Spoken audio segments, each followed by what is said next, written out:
Soul family, happy Tuesday to you. I want to issue you another challenge today, and that challenge is to lean into whatever is causing you pain or whatever has caused you pain.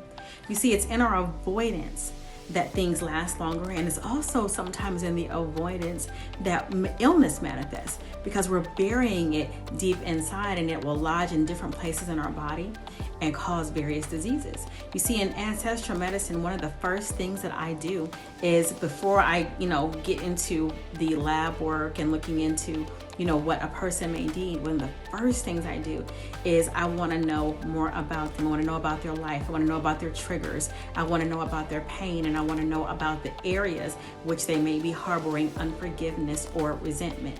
The reason why I do that is because when those are lodged in the body in certain areas, I'm able to identify the root cause of what's actually making that person ill. So it's not always that a person needs an herb or a formula or even, to go to the doctor. A lot of times it is the emotional and the energetic self that's ill, and it's manifesting in the physical body. And that in itself is giving us the communication that we need to learn how to deal with it. And so when I'm talking about the challenge of leaning into the pain, it's not that the pain is something that you want to feel. It's nothing that anybody ever wants to feel. We don't like it, right? As human beings, we don't like anything that doesn't feel good to us, right?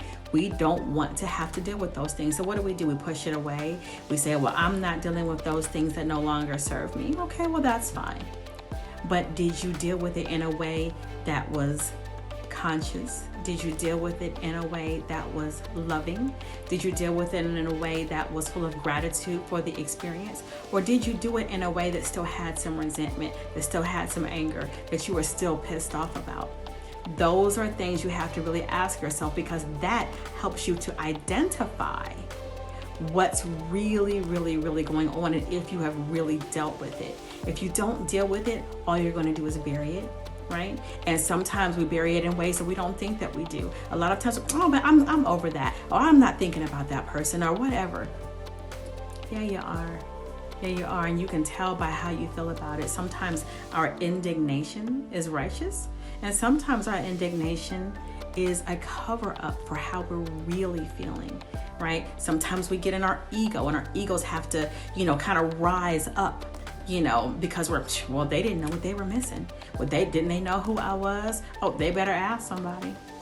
What if they did ask somebody and they still didn't choose, right? Is that okay still? If they didn't choose you, is it okay that they walked away, right? You have to be able to find that gift in it.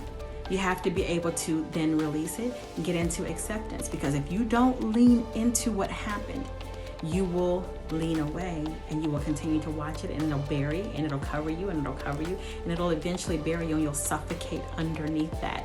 That's when people start to have these breaking points. And then you start hearing the phrases, oh, I ain't taking this stuff anymore. I'm tired of this.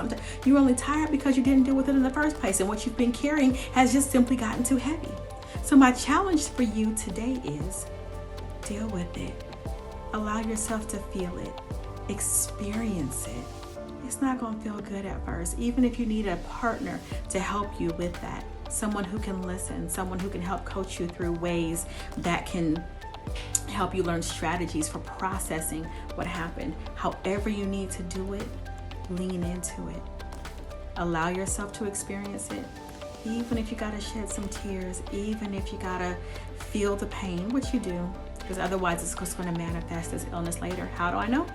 I see it all the time in my practice. And so people are always surprised when I say, well, you don't need an herb. What you need is a session, right? And then oftentimes, we've had everything from back pain go away instantly after sessions, to headaches going away, chronic migraines going away after sessions, because, chronic digestive issues going away after sessions, because when I'm identifying what's happening, and that's where ancestral medicine comes in. It's going to look at the spirit and the energy and the emotional body first.